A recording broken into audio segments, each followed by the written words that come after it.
This is Minor Incidents, episode 6, covering Major Crimes, season 2, episode 6, titled Boys Will Be Boys.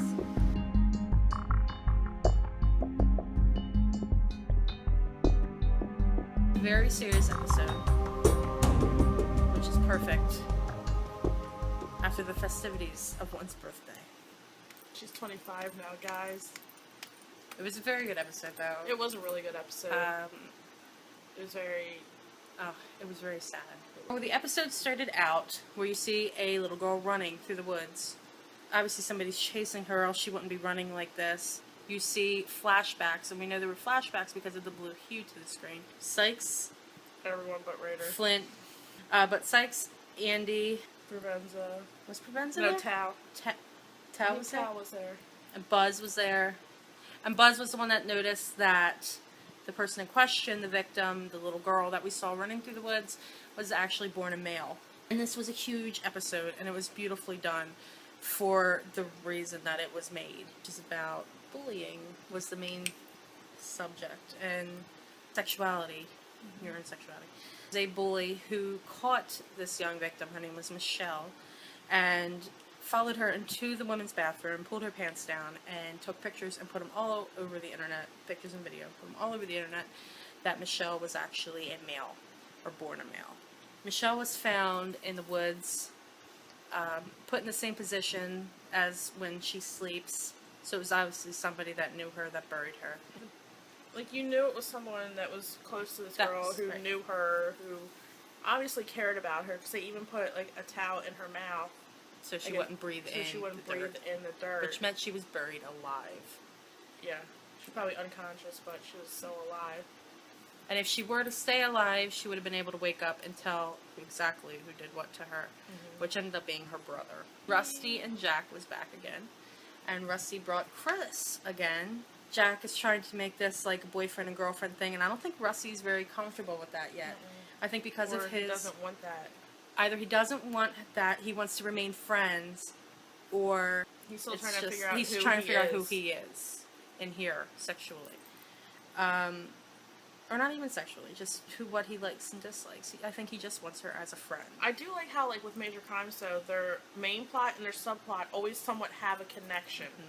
I like how they do that, because a lot of shows don't do that. It'll be something completely random, like people going out for like ice cream or something like that. But Major Crimes, their plots and subplots always have a connection. What did we like about this episode? I just like the episode in general. Like, it was a really like all around well written show episode. So. It was really good. Very much so. I like Jack being back. Yeah. And that ending. I always loved Jack. I always loved Jack. And Jack and Raider's moments together. And Sanchez. You're weird, sir. I know. And then the ending, we got Chris and Rusty. Rusty's obviously not comfortable with the entire situation, and Jack's like, oh, let's all go, and if you come with us, you'll be a police escort to go to watch this movie. It was, what, Shakespeare in the Park or something? And Shakespeare in Love. Shakespeare in Love, and Jack obviously knew a lot about Shakespeare, because he was quoting it in the murder room. And the whole time this is going on, Raider's just concentrating on Rusty, because she knows this is not what he wants to do. She was taking this case very, very hard. Yeah. And I don't know if it was because of Rusty, because it was a child. Child cases are always hard. My uncle always had a hard time when he worked that division. But it was just, it really, really affected her big time. And she was crying in her office when they came in. And she hurried up listening to the girl's voicemail. Yeah. That was sad. But, like, she knew that Rusty did not want to do this. That was more so Jack's idea, and he was just going along for the ride. Because it was so close to him, personally. Exactly. It really was. It was at a cemetery, which Rusty used to take his Johns, or the Johns used to take him to do what they needed to do. Raider actually going with them to said Shakespeare in Love. And I also liked back at the apartment when they were making breakfast, and Rusty knew exactly what Sharon would want for breakfast. Yeah, he was like, she'll only eat one. Who only eats one pancake? Your wife. Like, he knows Raider. Very much so. What did we not like? Mine was when the boy was walking through, and Rusty and Chris were standing there, and the boy just shouts, faggot at him, and it was just... And Sanchez just slams him into the wall. Right. And Raider's in her office like, what the hell just happened?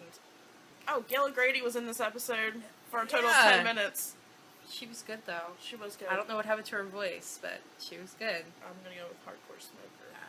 I'm going to agree. I just didn't like how the whole reason the brother killed his sister was because he didn't want the family to break up. Yeah, that was very bizarre. But in a way, it was still breaking up. Yes, exactly. That whole reason. They weren't going away for good. The dad was doing it to better his daughter's life. Right. So she didn't know anyone. He wanted her to have a fresh start and be comfortable with those surrounding her. Predictions. Yeah. Are you sleeping with this man? Oh, yeah. Are you sleeping with this man? No. He's my husband. Like, classic. That was good. But what is it to Rios? Why does it matter? Because it would be showing him preferential treatment. For the case that he's on.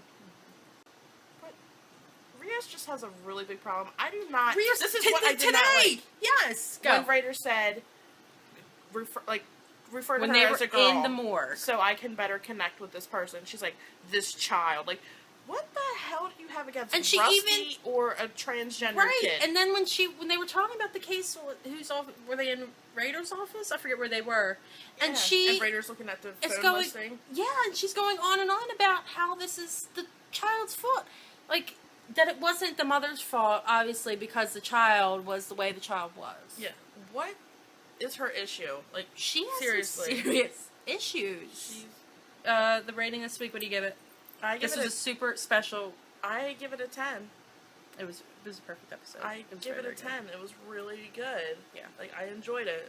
And I liked how they were able to balance the humor with Sharon and Jack and Rusty. Mm-hmm. There was a little bit of humor there. And with the severity of this case, they were able to put it together quite nicely. I also give it a 10. And hopefully people walked away from this episode that DVR'd it and were like, you know, this is something I have to show my kids. This is something I have to show other people in my family. And not only looking at it as an episode, it's everywhere. And it's usually too whether late you like before it or not. anything can be done about it. Right, exactly. So it's better to catch it sooner rather than later. Pay attention to your children. If they're evil, they're probably evil at school. Twicefold. Twofold. A lot more than what they are at home. Because, like, seriously. Next episode we have Jack. His last episode. For the season, at least.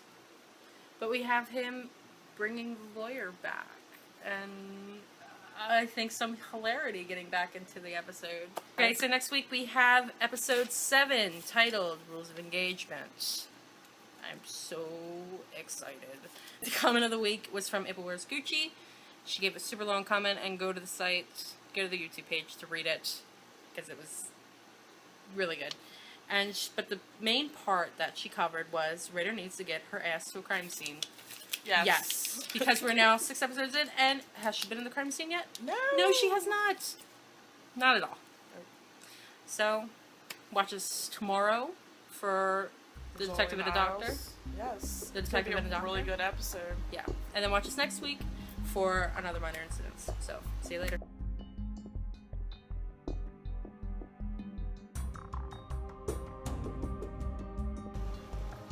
If your kids, just take notice in your kids. Pay attention to what they're doing, what they're saying, who they're hanging out with, what they're looking at online. And know, like, when we were that age, we're like, oh my god, get away from the computer. Don't even look at me. We had chat rooms. We had AOL chat rooms back in my day. But I think it's so different than when we were younger. There's so many different accesses and social media sites and accesses. So many different social media sites that kids have more access to people that are out there. Right. And the ability to really bully them, and to the point where the kids want to kill themselves or to make other people want to kill them. And it's not cool at all. You can automatically know, like, when there's something wrong with your child. And if you don't, you obviously don't pay attention to your child. I can tell when my kid's lying. Bullying will not be tolerated. And it should not be tolerated. And your kids aren't just having fun. And your kids are not just hazing somebody for the football team. That is an issue, whether you like it or not. I feel much better now.